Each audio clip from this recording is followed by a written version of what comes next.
Coucou tout le monde et re-bienvenue donc sur ma chaîne Célina Sarah. Bienvenue aux nouvelles personnes. Moi c'est Célina ou Sarah et sur cette chaîne donc on mettra en avant le continent africain, on mettra en avant tous les projets, les idées, les concepts qui impactent, qui valorisent le continent africain. Et on valorisera aussi le continent africain pour en savoir un peu plus par rapport à la culture, les langues, la gastronomie, énormément d'autres sujets. Ou si c'est pas encore fait, abonnez-vous à la chaîne et activez la cloche de notification pour ne rien rater. Alors on se retrouve aujourd'hui pour une nouvelle vidéo, une nouvelle thématique avec une nouvelle personne donc invitée sur la chaîne. Je vous avais déjà demandé de deviner quel pays sera à l'honneur aujourd'hui et quel invité on aura, c'est-à-dire soit une femme, soit un homme. Aujourd'hui on aura Armande Lo, comme vous avez pu le voir sur l'affiche, ce sera une femme aujourd'hui et on parlera du Sénégal. Donc Armande Lo a créé sa marque Manda Bio. C'est une connaissance, c'est une camarade de classe et je suis très contente de son parcours, surtout après qu'on l'ait dit qu'elle ne pouvait pas se lancer dans ce domaine parce que ça n'avait rien à voir avec son parcours académique. Je vous laisse découvrir qui est Armande Lo, qu'est-ce que Manda Bio, qu'est-ce qu'on y fait, comment est-ce que ça a commencé, enfin toute l'histoire, avec de très bons conseils, on va dire, par rapport à tous les obstacles qu'elle a pu rencontrer. Restez connectés jusqu'à la fin et on se retrouve à la fin de la vidéo.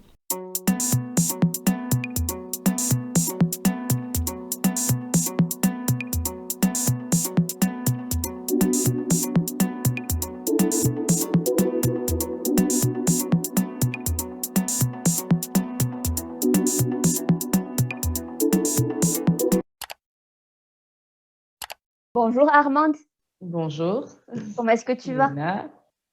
Ça va? Et toi? Ça va très bien, merci. Armande, merci d'avoir accepté de faire cette interview avec moi donc pour partager ce que tu fais donc au quotidien avec moi et avec mes auditeurs et auditrices. Donc est-ce que tu pourrais rapidement te présenter? Merci pour l'invitation surtout et l'opportunité d'avoir plus de visibilité par rapport à mes activités. Alors, moi, je m'appelle Armande Marie-Louise Lo, je suis sénégalaise, j'habite à Dakar et je suis la fondatrice de l'entreprise Manda Bio. Donc, Manda Bio qui est une entreprise agricole et agroalimentaire basée ici au Sénégal qui fait de la production, de la distribution et de la transformation. D'accord. Voilà, je vais dire ça pour le moment.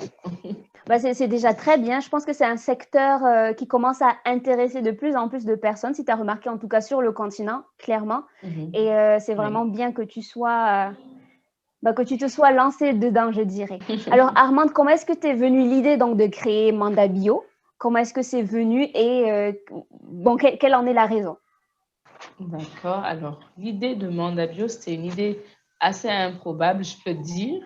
Je n'étais pas vraiment prédestinée à faire de l'agriculture. Je savais juste que je faisais pousser des légumes à la maison étant jeune, petite, mais après, j'ai vite oublié ça. Et je pense que le déclic m'est venu à la fin de ma licence, il y a 3 ans, je pense, 3 à 4 ans. Et je ne savais pas vraiment quoi faire parce qu'après, pour le master, il fallait se spécialiser. Donc, j'avais fait quand même une formation assez vaste. C'était gestion des entreprises, ensuite gestion de projet. Ce n'était pas vraiment très précis. Donc, à la fin de cette formation-là, je cherchais un peu quoi faire. Et un jour, comme j'étais très active sur les réseaux, j'activais plus tout ce qui était activité, centre d'intérêt, soit activité culturelle, etc. Et je suis tombée sur un atelier de jardinage qui parlait de la culture de la fraise bio. Et j'ai trouvé ça assez rare comme activité. C'est pas vraiment courant à Dakar, ce genre d'atelier. Et c'était très original. Je me suis tout de suite inscrite et je suis partie. Je suis partie toute seule, hein. Ma sœur voulait pas m'accompagner, donc c'était un peu bizarre. Je suis partie toute seule, je connaissais personne. Mais l'atelier a vraiment tout changé, au fait. Je pense que c'est là qu'on m'attendait, on peut dire. Et durant cet atelier, on a parlé de la culture, de l'agriculture, de la culture de la fraise, du bio. Et c'est là que j'ai eu le déclic, en fait. Je me suis dit, waouh, moi, je ne savais pas tout ça par rapport à pourquoi manger du bio, pourquoi le faire, quels sont les enjeux, quels sont les dangers et tout. Et je me suis dit, ben, pourquoi ne pas me lancer dans l'agriculture? Pourquoi pas? Et j'ai commencé à imaginer des projets, voir euh, ce que je pouvais apporter justement. C'est vrai qu'à la base, j'avais des idées en termes de transformation de produits, création de nouveaux produits alimentaires, mais pas vraiment une base agricole, quoi. C'était juste de la transformation. Et vraiment, cet atelier a tout changé. Je me suis dit, maintenant, je vais faire de l'agriculture. Et j'ai commencé à chercher des formations, justement, pour le master, pour voir comment est-ce que je peux faire un master en agronomie et autres. Malheureusement, j'ai cherché et on m'a dit que comme j'avais un baccalauréat littéraire, je ne pouvais pas faire de l'agriculture. Ça, c'est vraiment absurde, mais bon. J'ai quand même persévéré, j'en ai parlé à la famille et mon frère, un jour, est tombé sur une formation. Il m'a dit, bah, moi, j'ai vu ça sur Facebook, peut-être que tu devrais essayer. Et c'était vraiment une formation assez large, hein, je pense que c'était sur un an et quelques, en agroécologie, justement. Et j'y suis allée. J'ai trouvé un monsieur avec sa femme qui avait fait une formation aux États-Unis en agriculture bio-intensive. Et je leur ai parlé de ce que je voulais faire. Ils étaient très intéressés de me voir, moi, jeune, vouloir faire ça.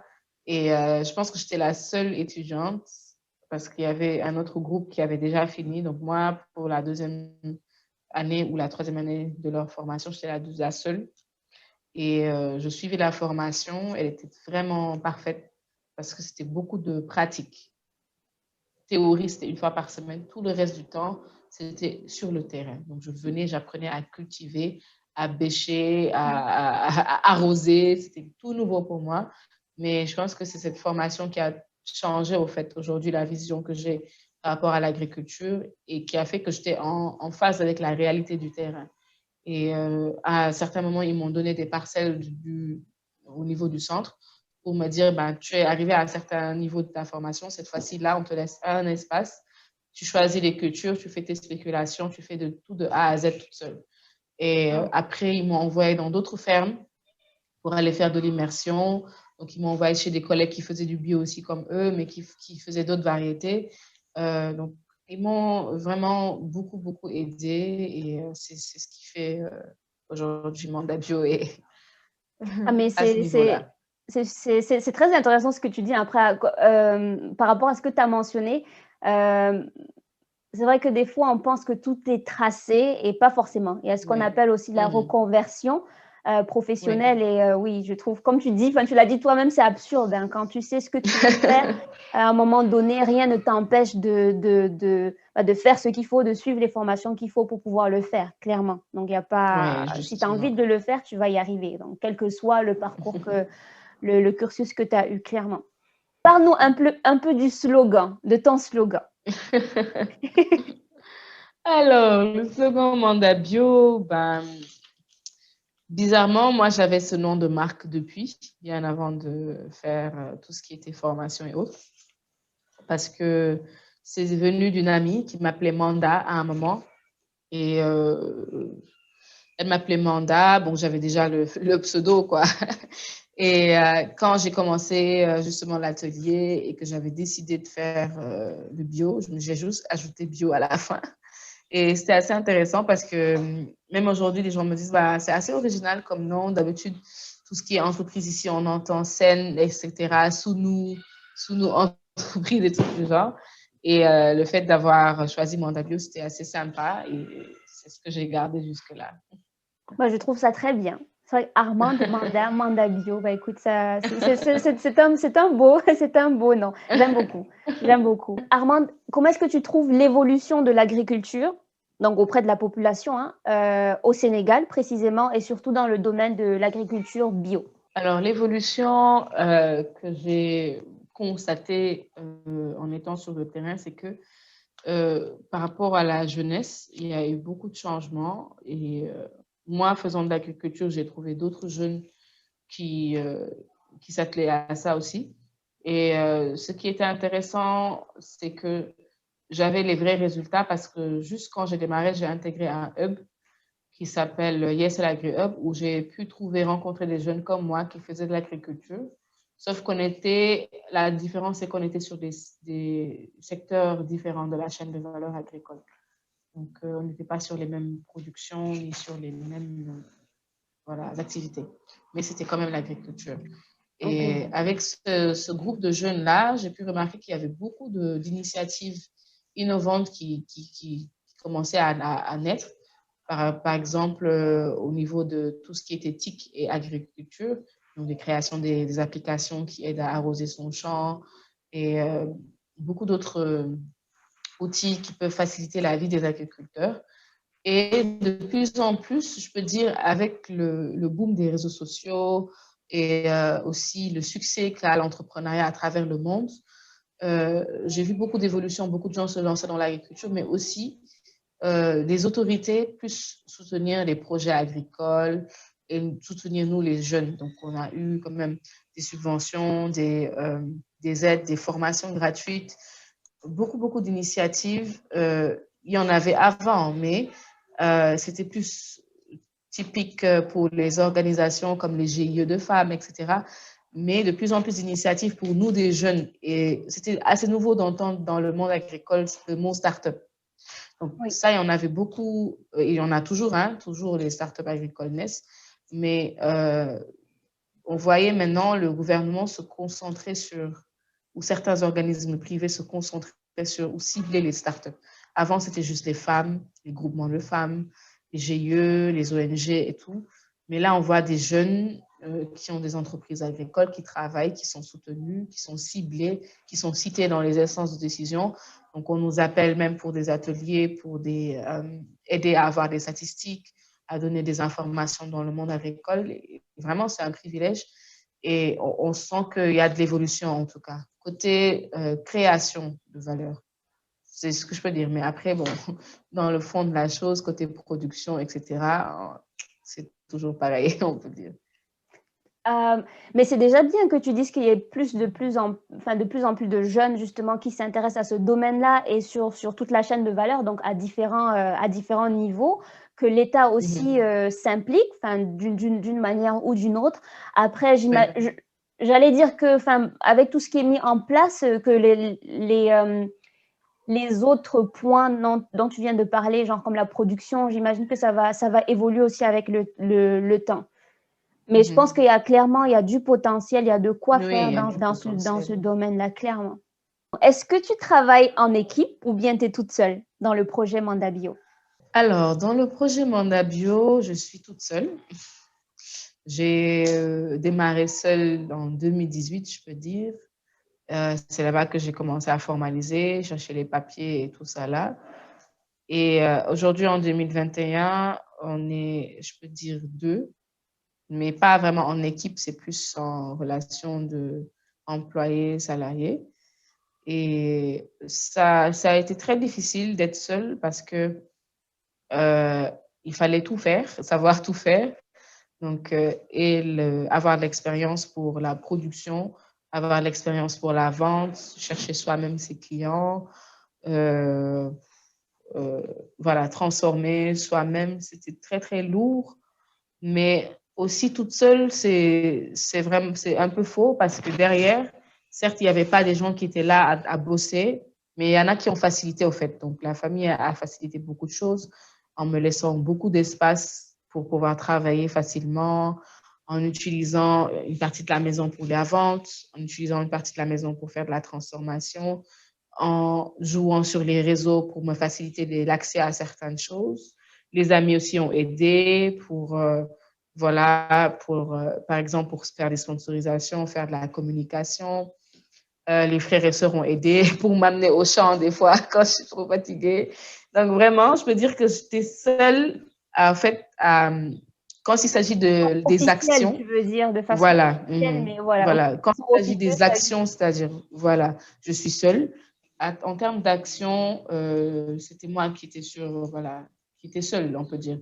Donc, venir cultiver, transformer, mais tout ce qui était autour, qui facilitait les choses, vraiment, il y avait la famille, les amis, les proches et tout, qui étaient là pour vraiment aider. Et cette année, on a pu vraiment faire un recrutement qui m'a beaucoup déchargée. Et c'était le fait de pouvoir gérer la clientèle, les ventes, etc. Donc aujourd'hui, vraiment, je ne m'occupe plus trop de ça. Je me focalise plus sur la production, la qualité du produit, les emballages, la stratégie de communication, etc. Et après, de l'autre côté, la personne gère les clients, communique avec les clients, parler avec et tout ça là. Et c'est même mieux comme ça parce que généralement, quand on a trop de charges de travail, euh, la manière de communiquer avec les clients peut être un peu différente. Euh, Quand on est trop stressé, quand on est seul à gérer beaucoup de commandes, c'est un peu différent. Même après, derrière, la manière de communiquer avec les clients. Quand on est la fondatrice, c'est différent parce qu'on a aussi une approche différente par rapport aux employés. On est peut-être plus explicite et tout ça là. Mais à certains niveaux de pression, il est mieux de déléguer. De déléguer. Non, mais Donc, je aujourd'hui, vraiment, ça m'a beaucoup déchargé. bah, je comprends. Ça veut dire que ça grandit, ton projet grandit et que tu as besoin justement de plus en plus de personnes pour pouvoir déléguer ces tâches-là. Bah, c'est Oui. bien, oui. Et te focaliser, comme tu dis, sur ce qui est, voilà, te focaliser sur autre chose et déléguer justement les tâches. De Oui. toutes les façons, ce qui est bien, c'est que tu as commencé seul et du coup, tu sais à peu près comment chaque chose ou tout, tout ce dont tu as besoin marche, tu l'as fait Comment toi-même. ça Donc, marche, tu oui. Oui, comprends. C'est c'est aussi important de l'avantage. comprendre au fait certaines tâches, même si on les délègue, c'est important de les comprendre, de les avoir fait soi-même aussi. C'est bien. Oui, oui. Ça, c'est un gros avantage. Donc maintenant, on a parlé de voilà comment t'es venue l'idée et tout. Par rapport à comment comment t'es venue l'idée, comment tu t'es formée, comment est-ce que tu t'organises pour travailler. Maintenant, est-ce que tu peux nous dire, voilà, là maintenant on va rentrer dans l'agriculture. Donc Manda Bio, qu'est-ce que tu cultives? Quels sont les produits, sur quels produits travaillez-vous? Alors, Mandadio, on a commencé par d'abord le persil. Bon, beaucoup de gens pensent que c'est la fraise d'abord parce que c'est notre produit phare, mais on a commencé par le persil. C'était notre première campagne et il fallait faire sur 1 hectare du persil et d'autres légumes verts comme la laitue, etc. Mais le persil était le produit le plus prisé parce qu'on avait un partenaire qui ne voulait que ça, qui n'avait besoin que de ça. Et on a trouvé que c'était une très belle opportunité pour nous de pouvoir produire sans stress parce qu'on savait qu'à la fin, il y aurait forcément un client qui allait venir le prendre. Et donc, on s'est focalisé sur le persil. On a fait une campagne qui a duré 6 mois et ça s'est vraiment bien passé. On a pu vendre, livrer, etc. Ensuite, on s'est focalisé sur la fraise, qui est aujourd'hui notre produit phare, que tout le monde aime beaucoup. Et petit à petit, on a ajouté d'autres éléments, la tomate, la laitue, le chou, le concombre, donc des légumes au fur et à mesure. Et cette année, l'innovation, c'était le pitaya, le fruit du dragon. Grâce à une connaissance qui venait de Guadeloupe, qui a qui a essayé la culture du pitaya au Sénégal. Donc, il nous en a parlé et il nous a demandé si on était intéressé à faire de la production nous aussi. Et on est parti sur la création d'une coopérative pour justement recruter des producteurs qui voulaient se lancer dans cette culture-là. Nous, on a beaucoup boosté côté vente et ça nous a permis de tester la clientèle, l'absorption du marché. On s'est rendu compte que les Sénégalais aimaient beaucoup le fruit là et que comme c'était rare, prisé, un peu un fruit de luxe, on peut dire, et les résultats étaient vraiment bien. Et nous, on s'est lancé dans la culture cette année. Donc, au fur et à mesure, nous, on est en train d'augmenter, en fait, nos cultures cibles et d'aller aussi sur les plus rares possibles, qui peuvent vraiment attirer la clientèle d'abord. Et après, on met en avant l'aspect bio, c'est-à-dire déjà, c'est rare, c'est joli, c'est beau, c'est bon. Mais en plus de ça, c'est bio. Donc, le bio, c'est un plus. Mais nous, d'abord, c'est des produits innovants. Donc, tout ce qui est fruits du dragon, fruits de la passion, fraises, etc., etc. C'est vrai que quand ce sont des fruits qui sont pas, qu'on n'a pas l'habitude de voir, parce que moi, honnêtement, le fruit du dragon, j'avais jamais vu ça. Quand j'étais à Dakar, il y en avait peut-être, je Oui, sais pas. voilà. En général, c'est le genre de produit que tu vas trouver en grande surface, pas dans les, pas dans Oui, les voilà, marchés, pas dans importé, c'est ça. les commerces de proximité, c'est sûr. Et c'est bien que vous le fassiez. Vous vous sortez, on va dire, de ce qui, vous sortez de l'ordinaire. C'est parce que les populations ont l'habitude de consommer. Et donc, j'imagine qu'il y a aussi la phase, est-ce qu'il y a toutes les conditions pour que ça puisse pousser, quoi, aussi là-bas? Oui, bien sûr, c'est beaucoup de recherches d'abord et beaucoup de tests. On ne décide pas de faire une culture du jour au lendemain. Ben, bon, d'habitude, c'est ceux qui s'y connaissent pas vraiment en agriculture qui pensent que c'est facile, il faut juste avoir la graine, mettre de l'eau et puis voilà. Mais c'est beaucoup de recherches et beaucoup de tests, beaucoup d'investissements parce qu'on achète d'habitude des semences, ça marche pas, ça pousse pas, on reprend à zéro. Et avant d'aboutir à ça. Mais l'avantage avec le fruit du dragon qu'on a eu, c'est qu'il y avait déjà quelqu'un qui avait testé. Mais bon, il avait testé avec beaucoup de patience. Hein, ça, il a testé pendant 5 ans avant d'avoir une bonne production. Et nous, on est juste tombé à pic. Ça On vous a peut fait dire gagner au du moment temps. où, Ouais. voilà, ça nous a fait gagner beaucoup de temps. Et voilà, du succès aussi parce que voir un fruit rare qui pousse au Sénégal, les gens étaient vraiment étonnés. Donc, on a eu beaucoup de succès sur les réseaux sociaux, les partages et tout. Et c'était un avantage Bah, ça fait pour nous. plaisir, ça fait Oui. plaisir. Enfin, c'est aussi important des fois en fonction des domaines de savoir se démarquer, c'est sûr. Et là maintenant, vous êtes plus dans l'agriculture traditionnelle, c'est-à-dire vous travaillez de façon manuelle ou bien c'est mécanisé? Quand on démarrait, on était vraiment dans l'agriculture traditionnelle manuelle, mais avec des astuces pour gagner du temps. Et on a aussi observé ce qui se faisait dans les zones, dans la zone rurale. Et on a vu aussi que les producteurs, de plus en plus, font des choses qui leur facilitent la tâche, qui les facilitent la tâche. Et par exemple, lorsqu'on démarre une exploitation agricole, on démarre généralement vers la fin de l'hivernage, pour donner des exemples un peu plus concrets, techniques. Et généralement, le champ est rempli d'herbes vertes parce que voilà, il y a eu l'eau, ça a poussé Mhm. naturellement et autres. Donc, pour démarrer sa campagne, il faut enlever tout ça et puis commencer à s'attaquer au sol pour voilà, le fertiliser avant de démarrer. Et aujourd'hui, quand on démarre, on n'a pas suffisamment de main-d'œuvre. Et l'avantage quand on est dans une zone agricole assez mouvementée, où il y a plusieurs producteurs à côté, donc il y a forcément des avantages. Donc, il y avait des groupements de jeunes qui étaient spécialisés en tout ce qui était désherbage, donc que tu peux employer pour la journée. Mhm. Et par exemple, en 1, 2 jours, ils peuvent te désherber tout le champ.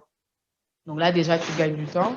Après, tu prends ton fertilisant selon, bon, quand tu fais de l'agriculture biologique, tu prends quand même du compost ou d'autres fertilisants appropriés. Et voilà, tu démarres, tu travailles ton sol en profondeur. Et si toutefois tu veux faire par exemple de la tomate, tu as besoin de tracer des planches avec Mhm. un nombre de centimètres respecté, un écartement entre les pieds de 25 à 30 centimètres, etc.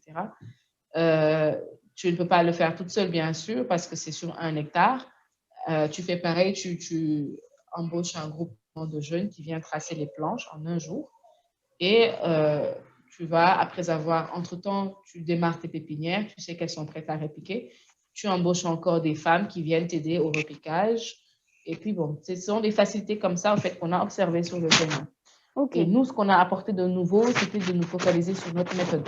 Notre méthode, c'était d'avoir une agriculture biologique qui pouvait concurrencer l'agriculture conventionnelle. Parce que nous, on a pu faire de la tomate sans produits chimiques. On Mhm. avait de bons résultats côté qualité et on ne pouvait pas distinguer la tomate bio de la tomate conventionnelle tellement elle était de qualité. Donc, nous, on a utilisé des astuces par rapport aux produits qu'on utilisait, des astuces de production, des astuces d'arrosage, beaucoup d'astuces qui nous ont permis d'avoir la qualité. Et c'est là-bas qu'on a gagné du temps en utilisant la méthode des voisins, c'est-à-dire voilà, appeler des groupements et autres, et gagner en stratégie en faisant des supports, D'accord. des tutorages un peu modernes, etc. Donc, on a un peu combiné les deux pour avoir le même résultat. Ok. Ok, je vois. Quel type de clientèle avez-vous? Alors, bon, on voit du tout, hein, parce que c'est les réseaux sociaux. Je peux dire que bon, on est très actif sur les réseaux, donc on voit plusieurs types de clients, mais on a pu quand même les classer. On a été très surpris de voir beaucoup de ménages, voilà, la clientèle, voilà, qui achètent pour la famille, les femmes et tout. Et même sur les réseaux sociaux, on a ciblé les femmes. Parce qu'au début, nous, on vendait sur les réseaux, mais on n'avait pas beaucoup d'interaction. Et une fois, un ami informaticien a juste décidé de changer le ciblage. On s'est dit que bah, c'était le bon. On a ciblé que les femmes. Et ça a vraiment marché. On s'est rendu compte que voilà, c'est elle qui achetait dans les maisons, c'est elle qui décide d'acheter et tout, même si elles n'ont peut-être pas le même pouvoir d'achat, mais c'est elle qui décide en fait d'acheter. Et ça a bien marché. Donc aujourd'hui, on a les ménages, on a les restaurants qui commencent à s'intéresser à nous et on a aussi les supermarchés.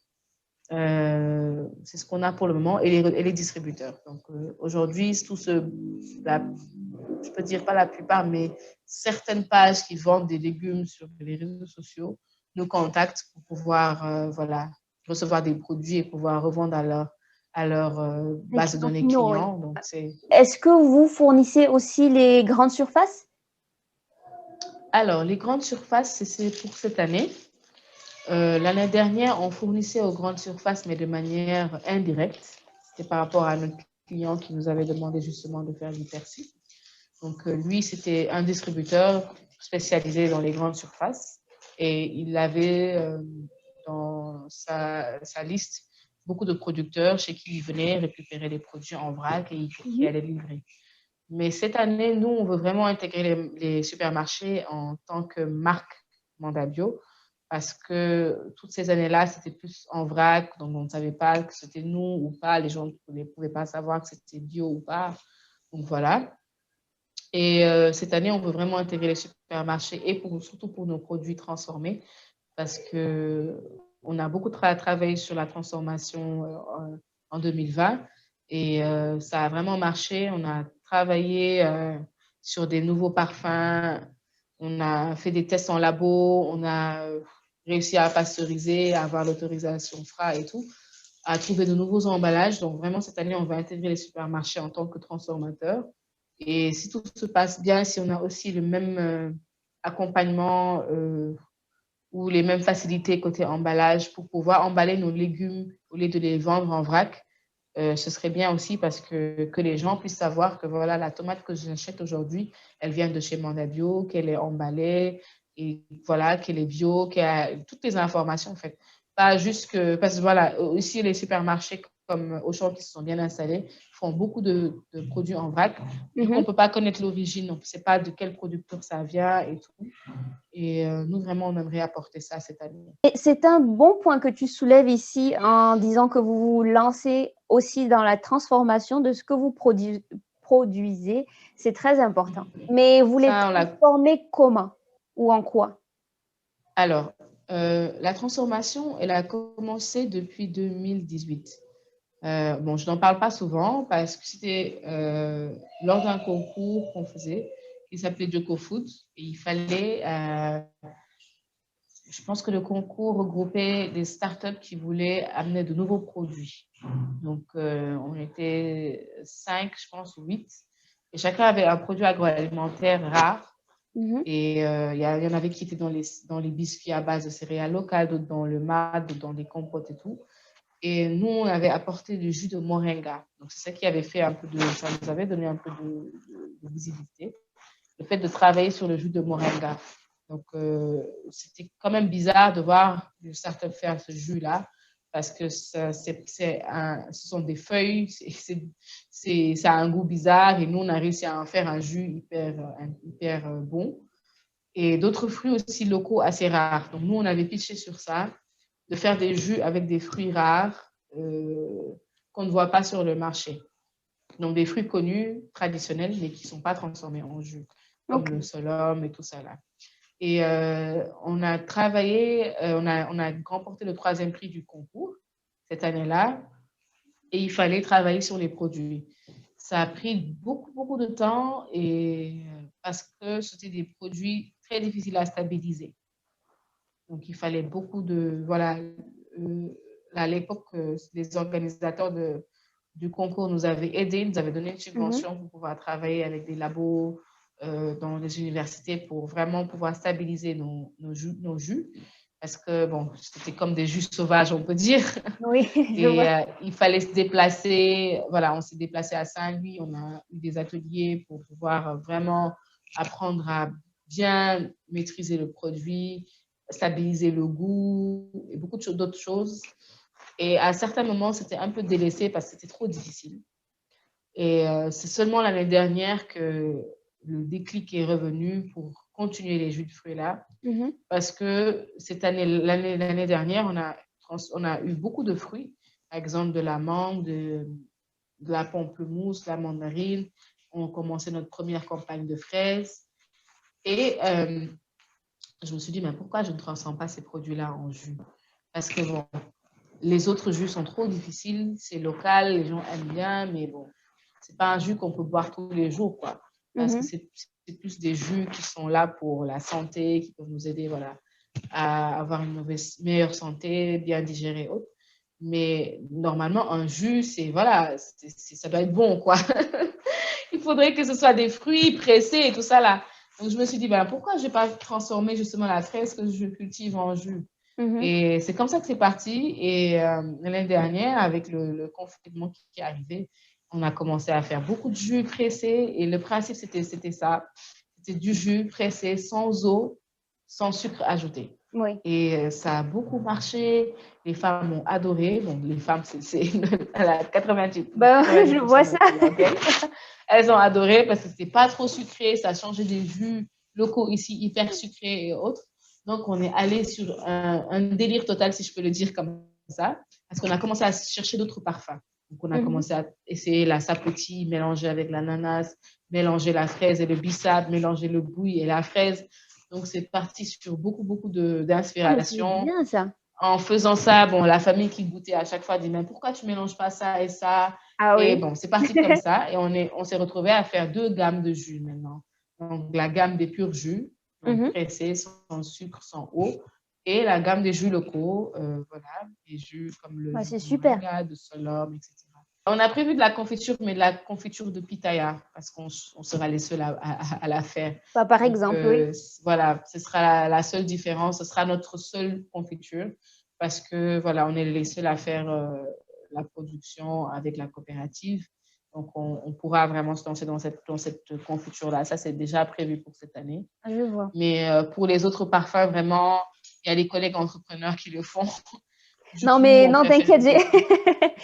Continuer leur gamme, élargir leur gamme. C'est ça, parce que nous, vraiment, c'est l'innovation d'abord.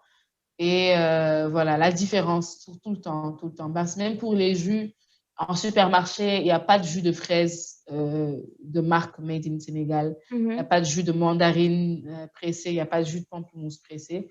On est les seuls. Bon, il y en a qui font des purs jus, mais plus des mélanges de mangue et autres. Oui. Mais nous, vraiment, on est très focus, même pour la mangue, on ajoutera des fruits de la passion parce que nous, on fait de la production de fruits de la passion, on en a beaucoup. Donc, on fait pareil. Aussi, on fait par rapport à ce qui nous arrange parce que aujourd'hui, la fraise, elle se vend, mais on a une fraise, par exemple, à cause du calibre, qu'on ne peut pas vendre à la clientèle. Et c'est cette fraise-là qu'on a décidé de transformer en jus. Parce que quand on récolte, on fait beaucoup de tri. Et par rapport à, voilà, aux produits premium qu'on propose aux clients. Et après, on se retrouve avec des produits on peut dire, en gros, pour ne pas avoir, ne pas gaspiller. Voilà. On préfère transformer ça parce que voilà, c'est juste le calibre qui différencie. Hein. Et ça nous arrange aussi, ça fait un nouveau produit. Ah oui, non, c'est intéressant. Moi, ça me donne plein de choses à tester là, quand je suis sur place. Là. Oui, bien sûr. Est-ce que, de manière générale, est-ce que vous avez un projet de vente à l'international? Alors, je peux dire l'année dernière, on était assez enthousiastes par rapport à ça parce qu'il y avait un organisme qui voulait accompagner des startups à pouvoir exporter justement. Et malheureusement, c'était une procédure très longue. C'est toujours une procédure très longue pour y parvenir parce qu'il faut beaucoup travailler sur le produit, avoir certaines autorisations, etc. Et nous, comme je dis, c'est cette année vraiment qu'on finit de boucler justement tout ce qui est stabilisation de tous ces jus-là parce qu'aujourd'hui, on se retrouve à 16 parfums et qu'on a créés et tout. Mais il fallait les stabiliser. Donc, on a démarré depuis 2018, depuis le concours, jusqu'à maintenant qu'on vient de finir de stabiliser. On vient d'avoir l'autorisation nationale comme quoi on peut distribuer nos produits alimentaires. Et là, il faut aller encore sur d'autres certifications pour pouvoir exporter. Donc, l'organisation nous accompagne, Mais c'est un processus assez long qui peut prendre 1 à 2 ans parce qu'il faut réunir les papiers, essayer voilà, retravailler sur les produits, envoyer des échantillons qu'ils valident ou pas. Donc, c'est en route, on peut dire, mais c'est très, très long. Donc, Ouais. voilà, Non, aujourd'hui. mais je demandais parce que tu en as qui n'ont pas forcément non plus ça en projet. Tu vois ce que je veux dire? Ils Oui. sont juste voilà, au niveau du pays, au niveau de la région et c'est tout. Donc le fait que vous y pensiez, bah, c'est déjà bien. Après, j'imagine que Oui. c'est un travail, ça prend du temps, ça demande Oui, ça prend beaucoup de temps. Mais nous aussi, d'énergie. l'organisation qui nous accompagne, c'est assez surprise de voir qu'on avait mis notre focus d'exportation sur les pays africains. Parce que généralement, les startups qu'ils ont accompagnés qui ont souscrit pour ce programme, bon, on parlait plus des pays d'Europe et autres. Mais nous, on a voulu, voilà, on veut exporter, mais on veut exporter d'abord en Côte d'Ivoire, au Ghana, dans les autres pays africains parce qu'on voit qu'il y a beaucoup de potentiel là-bas. Et on veut vraiment pénétrer ces marchés-là d'abord et ensuite essayer de passer voilà, côté Europe et tout ça là. Donc, Bah, parce que c'est vraiment des produits locaux qu'eux aussi connaissent. Donc, l'absorption, elle sera encore plus facile. Bah, c'est très bien comme tu dis parce que c'est un marché, hein, c'est un potentiel marché. Il y a énormément de choses à faire là-dessus. Et après, je ne sais pas, hein, niveau procédure, est-ce que ce sera plus facile ou pas, mais Plus c'est facile peut-être, ou je pas, dirais, oui. ce sont des choses, c'est un environnement que tu connais, que tu comprends de manière générale. Donc, commencer Oui. par là et puis après aller en Occident, moi, je trouve que c'est très bien. Donc, par rapport à tout ça, Armande, quelles sont les difficultés ou les obstacles que tu as pu rencontrer, qui t'ont marqué, on va dire? Waouh! J'imagine qu'il y en a Il y plein. en a eu beaucoup. Il y en a eu tellement que, bon, après, on continue à sourire alors que derrière, on a beaucoup d'échecs. Donc, on est blindé quand on fait de l'entrepreneuriat, surtout agricole, on est obligé d'être blindé. Et je peux dire que ce qui m'a plus marqué, c'était quand on avait démarré notre campagne de persil. J'ai dit qu'on l'a fait sur 6 mois. Mais normalement, la plante était prête pour faire au moins 10 à 11 mois, si toutefois on avait pu entretenir l'exploitation. Malheureusement, arrivé au bout de 6 mois, on a eu un souci d'eau durant cette période-là. Il n'y avait plus d'eau parce on partageait l'exploitation. C'était une exploitation louée à l'époque et on partageait une exploitation avec d'autres agriculteurs qui étaient de l'autre côté, mais on partageait le forage. Donc, on avait fait juste des branchements pour que chacun puisse avoir son accès et ses heures d'arrosage. Malheureusement, il y avait un qui abusait un peu de ces branchements-là parce qu'il était plombier. Donc, il y avait des branchements clandestins au niveau de son champ. Et nous, on n'arrivait pas à avoir de la pression à certains moments. Et il est arrivé une semaine où on n'a pas pu arroser. Et durant cette une semaine-là, les plantes n'ont pas survécu. On a perdu 1 hectare de persil. Ah oui. Du coup, il n'y avait plus rien à sauver. Tout était mort parce qu'il n'y avait pas d'eau pendant une semaine. Et c'était très, très difficile parce que c'était une grosse perte. Très, très grosse perte parce que le persil, c'est une culture qui il y a beaucoup de potentiel. Beaucoup de gens ne le savent pas. Et aussi, le persil a encore plus de potentiel quand c'est en hivernage. Parce que le prix augmente, mais vraiment de manière voilà, extraordinaire. Le prix du kilo peut dépasser le prix du kilo de fraises. Donc, c'est assez cher durant l'hivernage parce qu'il n'y en a pas du tout. Et vraiment, je comptais sur ça pour voilà, mieux rentabiliser en fait la campagne. On avait atteint les objectifs, mais là, on allait connaître un très gros succès si on avait pu continuer à arroser tranquillement jusqu'à ce que ça arrive durant la période hivernale, justement, parce qu'on était vers mai-juin. Donc, il ne nous restait pas beaucoup, en fait, pour arriver vers Oui, oui. En plus, c'est quelque chose qui septembre. aurait pu être, enfin, par rapport à tout ce qui a été préparé, c'était pas censé arriver. Donc, ça fait mal, hein. C'est 1 Oui, hectare voilà, quand c'était même, pas c'est censé énorme. arriver. 1 hectare, oui. Et puis, dans la zone, je pense que j'avais fait plus de persil que les autres. Et je comptais vraiment sur ça pour voilà, bien fournir à notre client voilà, qui attendait beaucoup, beaucoup de quantité, surtout durant la période hivernale. Malheureusement, à cause de ça, il n'y a pas eu d'eau, on n'a pas arrosé, on a tout perdu. On était Aïe, aïe, obligé aïe. de tout jeter, tout désherber, tout jeter. Mais bon, durant cette Marqué période-là, ça. bizarrement, j'étais là. J'étais tellement choquée que voilà, faut pas vraiment, Bah, j'imagine, hein, il y a de quoi, hein, tu faut pas m'étonnes. vraiment, voilà, il n'y a pas de mots, on ne peut pas crier, on ne peut pas pleurer, on est juste Bah là, non, on c'est encaisse parti. et on essaie de trouver des solutions pour, voilà. Donc là, on avait trouvé une solution le jour-là. Je pense une semaine après, on a fait notre propre forage. Ce n'était pas prévu parce que, voilà, déjà, dans une exploitation louée, ce n'est pas intéressant de faire un forage parce qu'on sait que quand on quitte, on le laisse là-bas. Mhm. Et donc, il le fallait, on avait besoin de ça, donc on l'a fait rapidement et on a continué, on a recommencé à zéro. Voilà, c'était Bah, très difficile. au moins, vous sécurisez votre production. Ouais. Oui, oui. Et sinon, avec bah, la situation actuelle de pandémie Covid-19 ou bien, oui, c'est ça, Covid, je ne sais plus comment est-ce qu'on dit. Hmm. Alors, avec la situation, je peux dire que on a eu de la chance parce que je pense que le Covid ne nous a pas trop impacté dans notre Ah oui, parce activité que les parce gens qu'on vont était, continuer à consommer. voilà, à Oui, c'est manger sûr. et tout ça. Donc, vraiment, c'était une assez bonne surprise. C'était plus en termes de disponibilité, le fait de ne pas pouvoir aller au champ des fois parce que les frontières étaient fermées, interrégionales ici au Sénégal. Mhm. Et par rapport au couvre-feu, ça faisait qu'on était obligé de démarrer rapidement les livraisons, booster un peu les livreurs et tout ça là. Et sinon, le reste, non. C'était vraiment une belle expérience parce que durant cette période-là, il y a eu beaucoup plus de commandes en ligne et beaucoup plus de ventes. Et voilà, c'est une belle opportunité parce que les gens étaient chez eux, ils ne faisaient que consommer. Donc, c'était bien pour Exactement, nous. je pense qu'il y a des gens qui faisaient que consommer encore plus. Parce qu'ils avaient Oui, le temps de surtout. le faire. Mais ça, c'est pas faux que Surtout. par rapport à ce domaine-là, en soi, il n'a pas forcément été touché. Je veux dire, comme Oui. les autres, c'est sûr, parce que les gens vont continuer ils vont continuer à consommer, à s'alimenter, c'est sûr. Tu as mentionné que vous vendiez en ligne aussi, beaucoup, les Oui. ventes en ligne. Oui.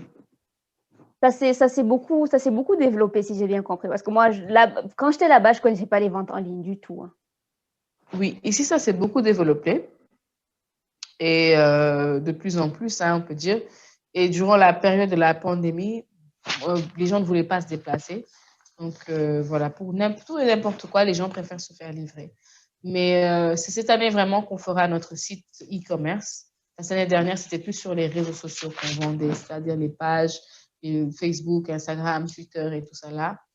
Et c'est là-bas qu'on a pu vraiment, je peux dire, en termes d'exemple, on avait une base de données, je peux dire, de 300 clients et en un an, on est passé de 300 à 1000 contacts clients. Donc, grâce vraiment aux sponsorisations, au partage, communication sur les réseaux sociaux, on a pu vraiment avoir beaucoup de contacts clients à qui aujourd'hui, maintenant, on envoie souvent des listes de produits et qui passent des commandes, qui se font livrer à domicile et tout. Et cette année, ayant vu ce potentiel-là, on a décidé de faire le site e-commerce en bonne et due forme pour que les gens puissent directement voilà, se connecter, cliquer sur ce qu'ils veulent, avoir toutes les informations sans pour autant tout le temps recevoir des appels, des messages, etc. Ouais.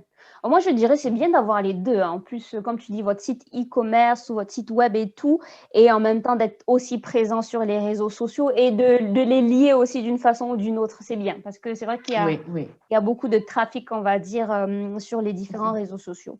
Ok. Oui, surtout.